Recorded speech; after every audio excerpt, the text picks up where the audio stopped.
Início de setembro de 1995.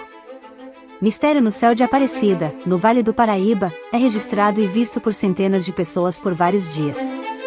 Estranhas luzes surgiram no trecho da Serra do Mar, denominado de Quebra-Cangalha, na divisa com Cunha, e aterrorizaram moradores da região. O fenômeno aparecia no crepúsculo e seguia até dentro da madrugada. O alarde foi tanto que o fenômeno acabou por atrair a atenção de curiosos, incrédulos e especialistas do Instituto Nacional de Pesquisas Espaciais, INPE, e de entidades de ufologia de todo o país. Essa foi a primeira vez que o INPE concluiu tratar-se de um objeto voador não identificado, após quase um mês de muita pesquisa, feita pelo pesquisador e especialista em balões atmosféricos e em eventos deste tipo, Ricardo Varela Correia. No começo de 1995, o sitiante Roberto Augusto da Silva e então funcionário de um posto de gasolina, avistou as luzes. Ele voltava para sua casa no bairro do Mota, zona rural de Aparecida, por uma estrada de pouco tráfego com duas armas no porta-luvas do automóvel. Foi quando viu um círculo luminoso sobre a entrada da chácara. Ele deixou o carro, imaginando ser ladrões, atrasou uma pequena ponte e viu, assombrado, que o disco flutuava na entrada de sua propriedade. Ao tentar avançar para próximo do objeto, ele fez uma rápida curva em altíssima velocidade e rumou para a Serra do Mar. O corpo que emitia a luz tinha o tamanho de um carro de porte médio. 40 dias depois, no começo de abril, ele voltou a avistar o fenômeno. Ficou parado e esperou que tipo de atitude tomaria o disco luminoso, que fez novamente uma curva e subiu para a encosta que Roberto estava. Parecia um ônibus, era grande e não fazia barulho nenhum, só um assovio, o que Ricardo Varela identificou como deslocamento de ar. O sitiante, que já vinha sofrendo de insônias depois do primeiro contato, disse que aquilo passou voando baixo, a uns 4 metros do solo e foi para o grotão. O objeto luminoso pousou a uns 70 metros de distância, ele abriu um compartimento na sua parte superior de onde saíram diversas bolas de luzes e em sua base um feixe de luz vermelha começou a vasculhar o solo. Assustado e já acompanhado de um conhecido, isso por volta das 4h30 da manhã, o sitiante disparou 3 tiros de pistola em direção às luzes. O disco luminoso recolheu as luzes menores, diminuiu seu brilho e causou o comentário do acompanhando, um servente de uma fazenda leiteira local: "Acho que você matou o bicho." De repente, o objeto levantou da grota e numa velocidade muito alta voou para as montanhas. O engenheiro do INPE, Ricardo Varela Correia, do INPE foi até o local, a convite da reportagem do jornal O Estado de São Paulo que registrou por mais de 7 horas o fenômeno, no começo de setembro daquele ano. Por volta das 18h15, ainda com luz natural, surgiu um imenso ponto luminoso num trecho de densa vegetação de Mata Atlântica na Serra do Mar. Eram, no início, 2 focos brilhantes sobre as montanhas. Avermelhadas, as luzes aumentavam e diminuíam sua intensidade e se deslocavam tanto no sentido horizontal quanto no vertical.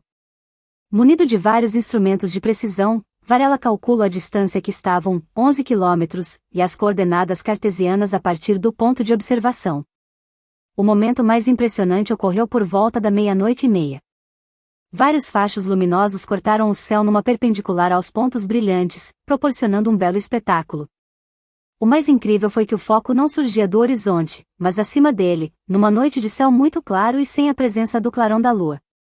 Ricardo Varela foi o primeiro pesquisador do país a romper o preconceito e afirmar depois de pesquisas que o fenômeno de Aparecida era um OVNI. Dias mais tarde, Varela voltou ao local com um outro grupo de especialistas de análises de aparições de objetos voadores não identificados e novamente houve a ocorrência do evento e um dos mais espetaculares registros já feito. A foto é do ufólogo Jamil Villanova. Jamil Villanova conta: "Eu me lembro que fomos fazer uma vigília no morro que fica atrás da Basílica de Aparecida, devido a um caso de abdução que ocorrerá algum tempo antes, cerca de 5 dias antes. Nesta noite estava um pouco frio e não apareceu nada até às 11 horas. De repente começou um incêndio na mata a mais ou menos 10 quilômetros de distância. Nesta hora apareceu esta formação luminosa que não durou mais de 2 minutos e sumiu. Na época usava uma Nikon FM2 e uma teleobjetiva de 300mm f4. Villanova só consegui bater uma foto, pois logo as luzes se apagaram não retornando mais. O local que surgiam as luzes era uma fazenda de vacas de leite, no sopé de uma imensa montanha de rocha e que se aprofundava na terra numa imensa grota. O funcionário do lugar foi perseguido pela luz e só conseguiu escapar da força de atração que o puxava quando conseguiu, se arrastando, entrar em sua casa e fechar as portas e janelas. A partir daquele momento, ao entardecer, ele e seus familiares se refugiavam para não serem atacados pelo boitatá. No ponto de avistamento onde Varela pode identificar, pela primeira vez, os OVNIs, inclusive no mesmo dia em que o cientista do INPE esteve no local, houve um caso muito intrigante. Cerca de 1 hora depois, por volta das 1h30 da manhã, após a equipe de reportagem do jornal O Estado de São Paulo com quem Varela estava convite ter deixado a região, a luz avançou sobre as pessoas que tinham ficado no local. Houve desespero entre os poucos que ficaram acompanhando o evento. Pouco depois, o caseiro Jorge Divino Pereira, uma pessoa muito humilde e com pouca instrução escolar que morava em uma simples casa sem energia elétrica, sem TV e sem rádio, no bairro dos Motas, em Aparecida, passou o maior drama de sua vida. Ele vivia da produção de cestos artesanais, de bambu, que vendia na cidade.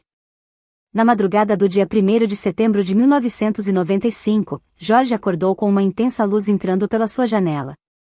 Percebeu que os cachorros uivavam muito e suas galinhas estavam se debatendo no cercado. Achou que fosse um caminhão que havia errado a estrada e entrado em sua propriedade. Então, ele pegou sua tocha feita de bambu, com querosene e estopa, acendeu com fogo e saiu para o terreiro frontal da casa para ver o que acontecia. Viu 2 esferas luminosas que se encontravam a poucos metros da entrada da casa, muito simples e feita de pau a pique. As luzes tremiam e não era possível olhar diretamente para elas. Jorge iniciou a caminhada em direção às luzes, quando ocorreu uma pequena explosão em sua tocha, e o querosene foi sugado para o interior daquelas luzes partindo à base de bambu. Em seguida, ele flutuou, ficando aproximadamente 1,5 metros do solo e foi puxado para dentro da luz. Ele não se recordou de mais nada. No dia seguinte estava a uns 50 metros de distância da casa, num barranco, com várias queimaduras no rosto e com os olhos totalmente inflamados e fechados.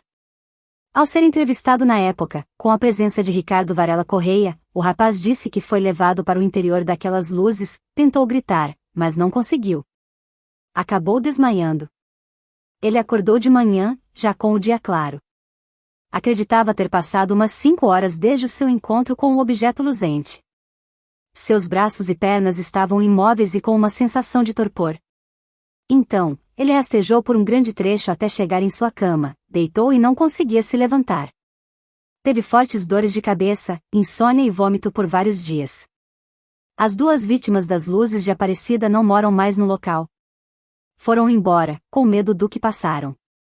Roberto, que atirou nas luzes, chegou a ser acordado dentro de sua casa com a presença de seres com cabeças disformes, que tentavam o segurar. Ele passou a ter problemas de pressão sanguínea alta, o que cessou também tão de repente como começou. O cesteiro também fugiu do local, assim que conseguiu voltar a caminhar. O fenômeno de Aparecida, o primeiro atestado como verdadeiro, teve outras testemunhas, como pilotos de aviões da Ponte Aérea São Paulo, o Salvador, da Varig, que tiveram o aparelho seguido por diversas vezes por essas grandes esferas de luz. O radar do Aeroporto Militar de Guaratinguetá informou na época que nunca registrou nada referente a essas aparições. Na década de 70, uma escola rural no mesmo local do sítio de Roberto acabou fechada depois que crianças começaram a gritar para a professora que um avião estava parado sobre a escola. A professora saiu e viu uma imensa nave parada sobre o pátio da escola, local onde as crianças estavam. Em meados do século XIX, no mesmo local que foi constatado por Varela como sendo o ponto de surgimento dos objetos luminosos, essas luzes deixavam todas as noites a grota na montanha de pedra e voavam para a sede da fazenda de café existente no lugar. Apavorados com o boitatá, o fazendeiro, sua família e escravos fugiram amaldiçoando o que viam como a presença do demônio e sua legião. OVNI avistado em Aparecida, interior de São Paulo, durante a tarde do dia 12 de outubro de 14. O objeto ficou parado durante horas com uma grande distância, mantendo a altura e visibilidade constantes. No vídeo é possível observar que existem 2 esferas juntas, com uma pequena diferença em tamanho. Não foi observado nenhuma emissão de luz, a visibilidade era ótima com céu claro e sem nuvens. Não foi possível observar o objeto durante a noite.